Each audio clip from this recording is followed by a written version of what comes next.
దాదాపుగా వారిని పట్టుకునే పనిలో ఉన్నారు పోలీసులు. వారు పక్కాగా ప్రయాణం అవుతున్నారు, ఇక్కడ తిరిగి వెళ్ళిపోతున్నటువంటి క్రమంలో పక్కాగా పోలీసులకు అందిన సమాచారం మేరకు అనుమానితులను అయితే ప్రస్తుతానికి అరెస్ట్ చేశారు. పహల్గాం దాడి అంతర్జాతీయంగా అలర్ట్ కొనసాగుతోంది. చెన్నై మీదుగా శ్రీలంకకి పహల్గాం దాడి టెర్రరిస్టులు ప్రయాణమవుతుండగా UL-122 ఫ్లైట్లో తనిఖీలు కొనసాగాయి. చెన్నై నుంచి కొలంబో వెళ్తున్నటువంటి ఈ UL-122 ఫ్లైట్లో తనిఖీలు కొనసాగుతున్నాయి. నిఘా వర్గాల సమాచారంతో కొలంబో ఎయిర్పోర్ట్లో సెర్చ్ ఆపరేషన్ కొనసాగిస్తున్నారు. పోలీసుల అదుపులో ఉన్నారు ప్రస్తుతం 6 అనుమానితులు. వీళ్ళైనా 6 ఆ ఉగ్రదాడిలో పాల్గొన్న వ్యక్తులు వీళ్ళైనా అంటూ కూడా అనుమానం వ్యక్తమవుతోంది. గమనించండి, ఇక్కడ కశ్మీర్ నుంచి చెన్నై వరకు వచ్చారంటే వాళ్ళు ఎలా ప్రయాణించి ఉంటారు, ఏ రకంగా వచ్చి ఉంటారు అర్థం చేసుకోండి. అక్కడి నుంచి తిరిగి శ్రీలంక కొలంబో వరకు వెళ్ళారంటే అర్థం చేసుకోండి వాళ్ళు ఎంత పన్నాగానికి పన్ని ఉంటారు, ఎటువంటి కమ్యూనికేషన్ వినియోగించి ఉంటారనేది. మీరు ఇక్కడ ఆర్టీవీ స్క్రీన్ పైన ఇక్కడ కనబడుతున్నటువంటి ఆ ప్రెస్ రిలీజ్ చూడండి. శ్రీలంకన్ ఎయిర్లైన్స్ విడుదల చేసినటువంటి ఆ ప్రెస్ రిలీజ్ అది 3rd May 2025 Colombo. Sri Lankan Airlines wishes to inform the public that flight UL-122 operated by aircraft 4R ALS which arrived in Colombo from Chennai at 11:59 hours today was subjected to comprehensive security search upon arrival. So emergency security search announced Sri Airlines. This was carried out in coordination with local authorities following an alert from Chennai Air Control Center regarding a suspect wanted in India who was believed to be on board. ఇక్కడ చెన్నై నుంచి ప్రయాణమైనటువంటి కొంతమంది వ్యక్తులు అనుమానితులు మీ ఫ్లైట్లో అక్కడికి చేరుకున్నారనేటువంటి అనుమానం అక్కడి నుంచి వ్యక్తమైంది. Chennai air control centre నుంచి మాకు సమాచారం వచ్చింది. ఈ నేపథ్యంలోనే అర్జెంట్ ఎమర్జెన్సీ సర్చ్ ఆపరేషన్ ని కొనసాగించాం. The aircraft was thoroughly inspected and subsequently cleared for further operations. However, as a result of the mandatory security procedure, the next scheduled service flight UL-308 to Singapore has been delayed. The safety and security of our passengers and crew remain our highest priority and we strive to ensure that the highest standards of safety and consistently maintained. అక్కడ security operation search కొనసాగింది. ఆ search operation ముగిసిన వెంటనే తిరిగి ఈ ఫ్లైట్ని మరొక ప్రయాణం కోసం విడుదల చేశామంటూ కూడా అక్కడ ఫ్లైట్ శ్రీలంకన్ ఎయిర్లైన్స్ వ్యక్తపరిచింది. ఆ ఫ్లైట్ ఏదైతే శ్రీలంకన్ ఎయిర్లైన్స్ ఉందో వాళ్ళు ఈ ప్రెస్ రిలీజ్ని విడుదల చేశారు. సో ప్రెజెంట్ సర్చ్ ఆపరేషన్ ముగిసింది. 6 అనుమానితులు అక్కడ ఉగ్రదాడిలో పాల్గొని కూడా బహుశా ఇదే 6 ఉగ్రవాదులు అయి ఉంటారు. 6 అనుమానితులు ప్రస్తుతం అరెస్ట్ చేశారు పోలీసులు అదుపులో ఉన్నారు ప్రస్తుతం 6 కూడా. వారు ఎవరు, ఎందుకు వచ్చారు, ఎందుకు ఇంత అనుమానంగా ఉన్నారు, ఎక్కడి నుంచి ప్రయాణించారు, ఇవన్నీ డీటెయిల్స్ కూడా శ్రీలంకన్ ఎయిర్లైన్స్తో కోఆర్డినేట్ చేస్తున్నారు చెన్నై పోలీసులు. ప్రస్తుతం అక్కడికి మరి పోలీసు కూడా వెళ్ళే అవకాశం ఉంది, లేదంటే వారందరినీ కూడా 6 అనుమానితులు కూడా ఇక్కడ పంపించే అవకాశం ఉంది. మరి అక్కడ ఆధారాలు పరిశీలిస్తున్నారా, ఏ రకంగా ఉండబోతున్నది కొంత ఆసక్తి ఎత్తుంది. ఏమైనా కూడా నిజంగానే ఇక్కడ పట్టుబడినటువంటి 6 అనుమానితులు అక్కడ ఉగ్రదాడిలో పాల్గొన్న వారు ఏంటో కనుక మనమంతా కూడా ఒకసారిగా ఆలోచించాల్సిందే, మనమంతా కూడా ఒకసారిగా నిజంగా అలర్ట్గా ఉండాల్సింది. ఎందుకంటే కశ్మీర్లో ఎక్కడో పహల్గాం దాడి చేసినటువంటి 6 ఉగ్రవాదులు చెన్నై వరకు రాగలిగారు. చెన్నైలో యథేచ్ఛగా ఫ్లైట్ ఎక్కి అక్కడి నుంచి కొలంబో వరకు వెళ్ళగలిగారంటే నిజంగానే కొంత ఆలోచించాల్సిందే, మనం కూడా అలర్ట్గా ఉండాల్సిన అవసరం అయితే ఉంది. ప్రస్తుతం పహల్గాం ఉగ్రదాడి ఘటనలో పాల్పడినటువంటి 6 అనుమానితులు లభ్యమయ్యారన్నటువంటి వార్త ఇంటర్నేషనల్ వైడ్గా పెద్ద ఎత్తున చర్చ కొనసాగుతుంది. ఇంటర్నేషనల్ వైడ్గా ప్రస్తుతం అలర్ట్ జారీ చేశారు. సో చెన్నై ఎయిర్పోర్ట్ నుంచి 11:59 డిపోయినటువంటి ఈ ఫ్లైట్ అక్కడికి వెళ్ళిన తర్వాత వెంటనే సెర్చ్ ఆపరేషన్ కొనసాగింది. అందరినీ తనిఖీలు చేశారు. 6 అనుమానితులు ఇక్కడ కనబడుతున్నారు కదా, అక్కడ చేయి వేసినటువంటి ఈ వ్యక్తే, ఈ పెంపుడు కుక్కే, ఈ నీచ్ కమిన్ కుత్తేనే హషామ్ మూసా అనేటువంటి వ్యక్తి. వీడే ఆ ఉగ్రదాడిలో కీలకంగా ఉన్నాడు. పాకిస్తాన్ కమాండర్గా పనిచేసి పహల్గాం ఉగ్రదాడిలో పాల్పడ్డ వ్యక్తి, ఆ దుర్మార్గుడు, ఆ దుష్టుడు, ఆ పాకిస్తానీయుడు వీడేవాడు. సో ఇక్కడ ఈ దుర్మార్గుడే బహుశా శ్రీలంకలో ఇప్పుడు పట్టుబడ్డ అనుమానితుల్లో కూడా ఉండే అవకాశం అయితే ఉంది. దీనికి సంబంధించి మరిన్ని అప్డేట్స్ మా ప్రతినిధి రామ్దాస్ సిద్ధంగా ఉన్నారు. రామ్దాస్, ఏం జరిగింది అక్కడ? 6 అనుమానితుల్ని తిరిగి భారత ప్రభుత్వం ఇక్కడ తీసుకురాబోతోందా, ఏం జరుగుతోంది? ఇక్కడ 6 అనుమానితులకు సంబంధించినటువంటి అప్డేట్స్ ఏంటి? శ్రీలంకన్ ప్రభుత్వం ఏం చెప్తోంది? జాతీయ దర్యాప్తు సంస్థ NIA పహల్గాం దాడి ఘటన తర్వాత వెంటనే రంగంలోకి దిగింది. అప్పటి నుంచి NIA దర్యాప్తు చేస్తుంది. అక్కడ ఇప్పటికే పహల్గాం లో జరిగిన దాడి తర్వాత అక్కడ పూర్తి స్థాయిలో ఆ ప్రాంతాన్ని స్వాధీనపరుచుకుంది. అక్కడ ఆనవాళ్ళు అలాగే అక్కడ నుండి వ్యక్తుల్ని, అనుమానితుల్ని చాలా మందిని అదుపులోకి తీసుకున్నారు. అక్కడ నుండి వ్యక్తులందరినీ కూడా టూర్ ఆపరేటర్లను కావచ్చు, ఓవరాల్ గా అక్కడ నుండి పరిసరాలందరినీ కూడా క్షుణ్ణంగా పరిశీలించి దర్యాప్తు ప్రారంభించింది.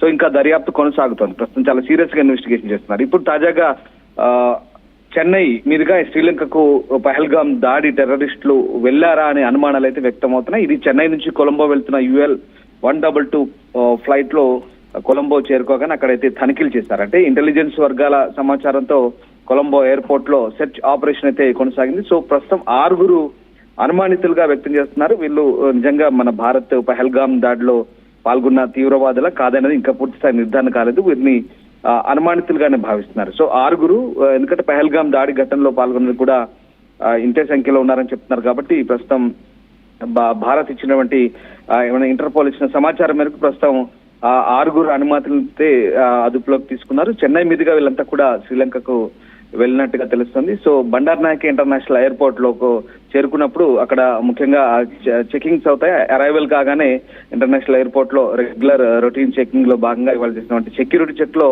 సో ఇండియన్ ఇంటెలిజెన్స్ ఇన్పుట్స్ ఇచ్చినటువంటి ఆధారంగా సో సస్పెక్టెడ్ దాదాపుగా ఒక అనుమానితులు సస్పెక్ట్స్ ఎవరైతే ఉన్నారో వాళ్ళంతా కూడా రీసెంట్ పహల్గాం టెర్రర్ అటాక్ లో పాల్గొన్నటువంటి సస్పెక్ట్స్ ఎవరైతే ఉన్నారో వాళ్ళందరినీ కూడా వాళ్ళు ఇచ్చిన సమాచారం మేరకు వాళ్ళే వీళ్ళై ఉంటారని బహుశా భావిస్తున్నారు. ఉదయం 11:59 చెన్నై నుంచి కొలంబో చేరుకుంది విమానం.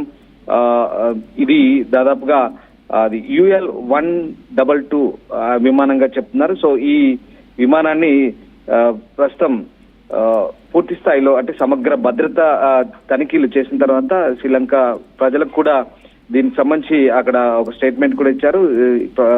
భారత్ లో అనుమానిత ఉగ్రవాదులు ఎవరైతే ఉన్నారో వాళ్ళందరినీ కూడా ఇప్పుడు వచ్చినటువంటి ఫ్లైట్ లో ఉన్నట్టుగా అనుమానితులుగా భావిస్తున్నాం. దీనికి సంబంధించి భద్రతా చెకింగ్స్ కూడా పూర్తిగా అయిపోయినాయి. సో దీనికి సహకరించాలంటూ కూడా స్థానిక అధికారులతో వాళ్ళు రిక్వెస్ట్ చేయడం జరిగింది. ఆ రకంగా ఒక స్టేట్మెంట్ కూడా ఇచ్చారు. ఎయిర్లైన్స్ కూడా ఒక ప్రకటనలో చెప్పింది. సో ఆ రకంగా మొత్తం మీద అంటే ఇప్పుడు ఈ అనుమానితులుగానే భావిస్తున్నారు. ఆ విమానాన్ని కంప్లీట్ గా తనిఖీ చేసి తర్వాతి కార్యకలాపాలకైతే అనుమతించారు. తర్వాత దాన్ని సింగపూర్ వెళ్లాల్సినటువంటి ఫ్లైట్ షెడ్యూల్ కూడా తర్వాత కొంత ఆలస్యమైంది. ఫ్లైట్ UL 308 ఫ్లైట్ సంబంధించి అంటే ఎయిర్పోర్ట్ లో కొంత ఆలస్యం జరిగింది ఈ చెకింగ్ ల వల్ల. సో మొత్తం మీద ప్రస్తుతానికైతే ఈ శ్రీలంకకు 6 అనుమానిత ఉగ్రవాదులు భారత్ నుంచి వెళ్ళినట్టుగా తెలుస్తుంది. అయితే ఏ మార్గం ద్వారా వెళ్ళారు, ఒకవేళ వాళ్ళే నిజంగా ఈ అనుమానితుల ఉగ్రవాదులు అయితే కనుక ఇది నిజంగా ఖచ్చితంగా ఇది ఒక సవాల్ లాంటిది. ఎందుకంటే కాశ్మీర్ పహల్గాం లో అటాక్ చేసి ఏ మార్గాల గుండా వీళ్ళు అసలు చెన్నై వరకు చేరుకోగలిగారు.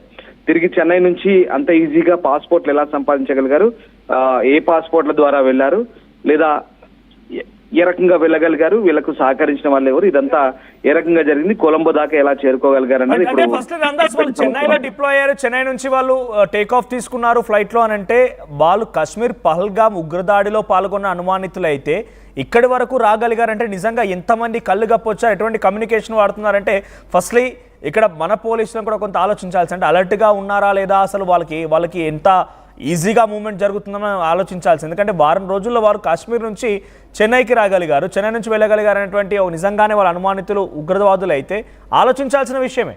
సో వారికి సంబంధించి ఇక్కడ వరకు వచ్చారనేది ఎక్కడైనా ట్రాక్ చేయగలిగారా, ఎలా అనుమానిస్తున్నారు అనేది NIA ఎలా అనుమానిస్తుంటే ఎలా ఏం చెప్పాలి?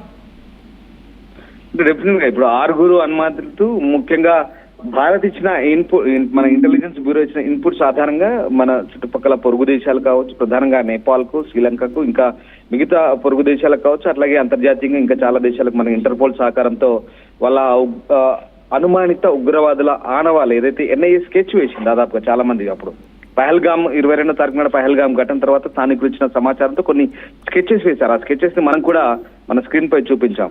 సో ఆ మొత్తం స్కెచెస్ కూడా దేశం మొత్తం చాలా మంది ప్రజలకు అందుబాటులో ఉంచారు. ఈ అనుమానిత ఉగ్రవాదులకు సంబంధించిన స్కెచ్లు గుర్తుపట్టేందుకు. దాంతో పాటు ఇంటర్పోల్ ద్వారా ప్రపంచ దేశాలకు అన్ని ఎయిర్పోర్ట్లకు కూడా అప్రమత్తం చేసిన పరిస్థితి. సో ఈ నేపథ్యంలోనే మరి అనుమానితుల ఆనవాళ్ళ ఆధారంగా ప్రస్తుతం శ్రీలంకలో వీళ్ళైతే అదుపులోకి తీసుకున్నట్టుగా తెలుస్తుంది. ముఖ్యంగా 6 అనుమానితులకు సస్పెక్ట్స్ గా భావిస్తున్నారు. సో ఇప్పుడైతే ఖచ్చితమైన నిర్ధారణ ఇంకా లేదు. అంటే పూర్తి స్థాయిలో అంటే బహుశా వాళ్ళని విచారిస్తున్నారు. ఆ 6 ఎవరు, అసలు ఎక్కడి నుంచి వచ్చారు, చెన్నై నుంచి ఎలా వచ్చారు, వాళ్ళ కార్యకలాపాలు ఏంటి, వాళ్ళకి సంబంధించిన వ్యవహారాల మీద పూర్తిగా నిఘా పెట్టారు. ఖచ్చితంగా వాళ్ళైతే అనుమానిత ఉగ్రవాదులుగానే భావిస్తున్నట్టు తెలుస్తుంది. సో శ్రీలంకన్ ఎయిర్లైన్ అథారిటీస్ అయితే ప్రస్తుతం పూర్తి స్థాయి తనిఖీలు అయితే నిర్వహించారు. ఎందుకంటే అక్కడ ప్రయాణికుల భద్రత అలాగే సిబ్బంది భద్రత కూడా చాలా ప్రాధాన్యతగా ఉంటుంది కాబట్టి, అలాగే సేఫ్టీ మెజర్మెంట్స్ ప్రికాషన్స్ తీసుకుంటారు. సో ఆ రకంగా అది వాళ్ళకు ఆ స్టాండర్డ్స్ మెయింటైన్ చేస్తారు కాబట్టి ఖచ్చితంగా దాన్ని నిర్ధారించుకోవడానికే ఇప్పుడు ఎయిర్లైన్స్ అంతా కూడా పనిచేస్తున్నారు. సో మొత్తం మీద 26 మంది పహల్గామ్ ఉగ్రవాది దాడి తర్వాత మొత్తం మీద భారత్ పాకిస్తాన్ మధ్య ఉద్రిక్తతలు పెరిగిన ఈ నేపథ్యంలో ఒక్కసారిగా దాడిలో పాల్గొన్న ఉగ్రవాదులను ఒకరిని హషీం మూసాగా గుర్తించారు. అతను కూడా పాకిస్తాన్ సైన్యం యొక్క మాజీ కమాండో అని చెప్తున్నారు. సో ఆ రకంగా ప్రత్యక్ష సాక్షుల ప్రకారం ప్రస్తుతం ఉగ్రవాదులు అక్కడ